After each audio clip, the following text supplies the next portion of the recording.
اللہ تعالیٰ نے ہر دور میں معجزات اس طریقے سے تقسیم فرمائے ہیں اور اپنے نبیوں کو جو شان عطا فرمائی ہیں اس میں یہ حکمت ہمیں بتائی گئی ہے کہ جس زمانے اور جس دور میں جس قسم کے اثرات لوگوں پر ہوتے تھے اور جس قسم کی سچویشن ہوتی تھی اس کے مطابق اللہ تعالیٰ اپنے نبی کو معجزانہ شان سے نوازتا تھا۔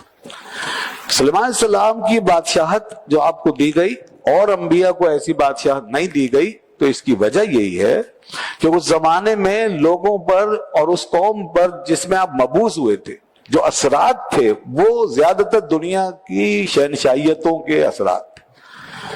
بڑے بڑے بادشاہ ہوتے تھے، سلطنتیں ہوتی تھی اور وہ اپنی سلطنتوں کو خوب چمکاتے تھے اور اس طریقے سے وہ زمین پر زمینی خدا بن جاتے تھے، لوگوں کو متاثر کر کے مروب کر کے اپنی حاکمیت سے ان کے خدا بن بیٹھتے تھے۔ اب یہ جو قومیں تھیں یہ ان کے زیر اثر اور یہ سمجھتے تھے کہ بس یہی سب سے بڑی پاور ہے اور یہی صحیح ہونے کا ہدایت کا معیار ہے۔ تو قوم کے اعصاب پر جب یہ چیزیں سوار تھیں تو اللہ نے اسی حساب سے معجزہ دیا اپنے پیغمبر کو اور تمام سلطنتوں میں آگے بڑھا دیا تاکہ جب دیکھنے والے دیکھیں تو وہ جو انہوں نے معیار بنا رکھا ہدایت کا اس کے مطابق پھر ایمان لانے میں ان کو آسانی ہو۔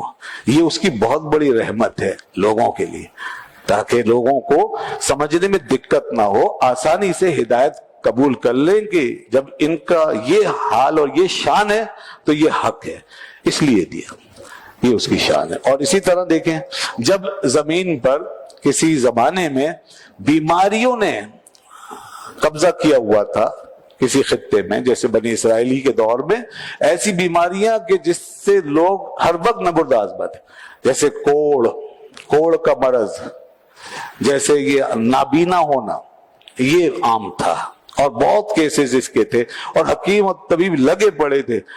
تو دنیا اب اس سچویشن میں آئی ہوئی تھی کہ بس جو یہ ہمارا علاج کر دے، ہمیں اس مشکل سے نکال دے تو ہم اسے مان لیں، اور اس طور پر بہت سے لوگوں کو مانا جا رہا تھا۔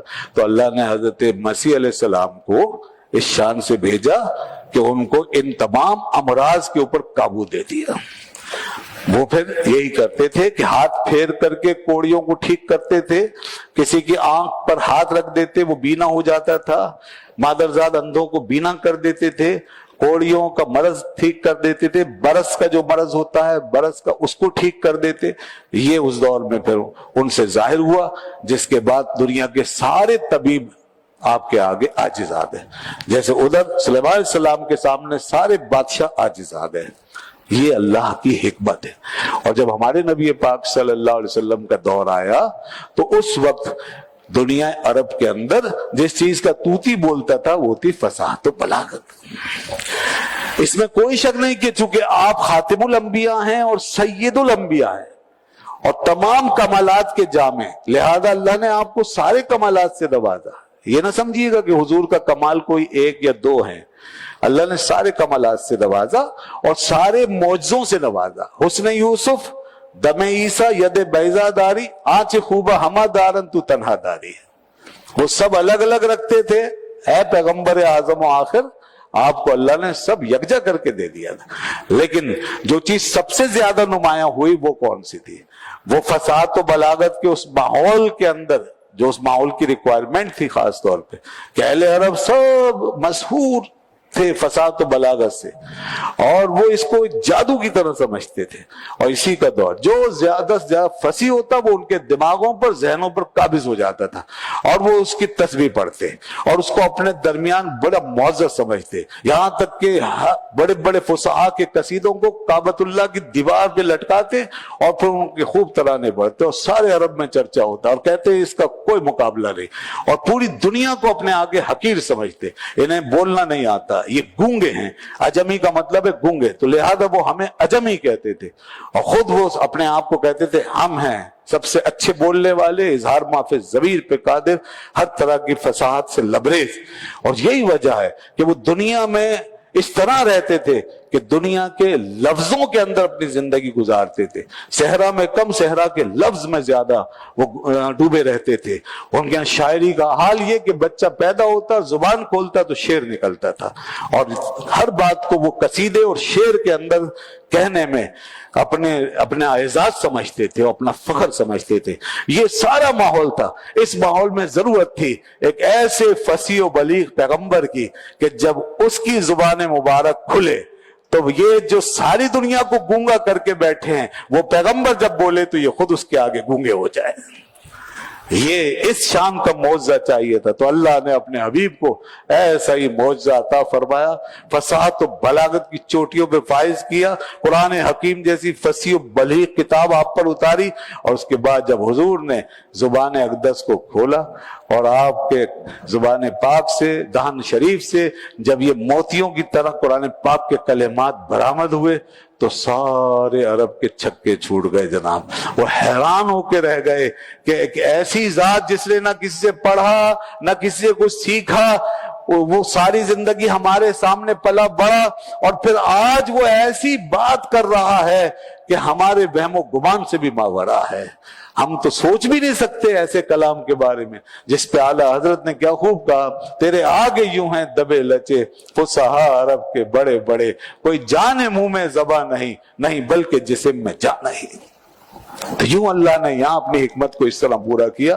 یہی وجہ ہے کہ وہ جب آتے تو آپ کی فصاحت و بلاغت دیکھ کر کے وہیں ڈھیر ہو جاتے تھے۔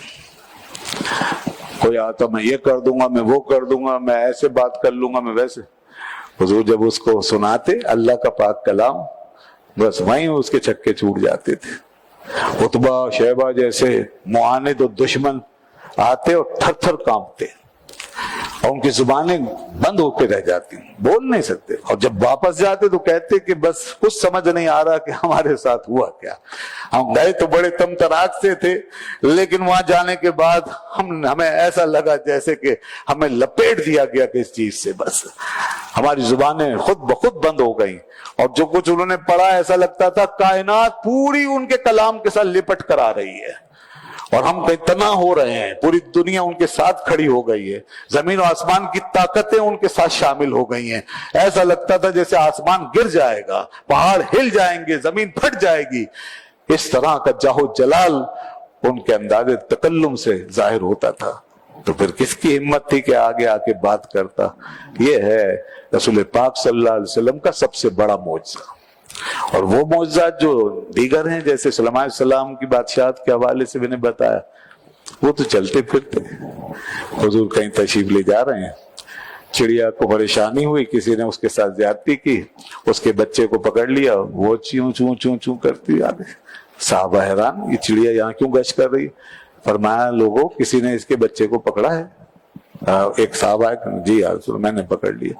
کہا دیکھو یہ فریاد کر رہی ہے اور کہہ رہی یا رسول اللہ میرے بچے کو آپ کے لوگوں میں سے کسی نے پکڑ لیا ہے، وہ میرا بچہ تو دلوائیے، یہ فریاد کر رہی، چھوڑ دو اس کو۔ کہیں سے تشریف لے جا رہے ہیں، پیچھے سے آواز آ رہی ہے یا رسول اللہ یا رسول اللہ۔ لوگوں نے کہا یہاں تو کوئی نہیں ہے۔ حضور ایک طرف تشریف لے گئے، آگے گئے تو ایک ہرنی بندھی ہوئی تھی، آپ نے اس سے بات کی، پھر حضور تشریف لے اسے کھول دیا، پھر سارا قصہ بتایا۔ یہ مجھ سے کہہ رہی تھی کہ اس کے بچے کہیں پہاڑ کے پیچھے ہیں اور اس کو یہاں شکاری نے باندھ کے یہاں رکھ لیا ہے، پکڑ لیا ہے۔ تو یہ کہہ رہی تھی یا رسول اللہ مجھے تھوڑی دیر کے لیے چھوڑ دے، میں اپنے بچے کو دودھ پلا کے آ جاؤں۔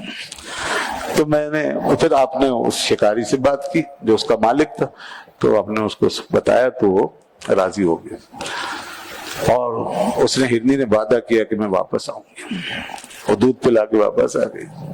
تو حضور نے فرمایا کہ دیکھو اس نے اپنا وعدہ بھی پورا کر لیا، اب تم اس کو چھوڑ دو، اس کے بچے وہاں ہیں اور یہ یہاں پر ہے۔ اس نے کہا یا رسول اللہ میں اس کو چھوڑتا ہوں۔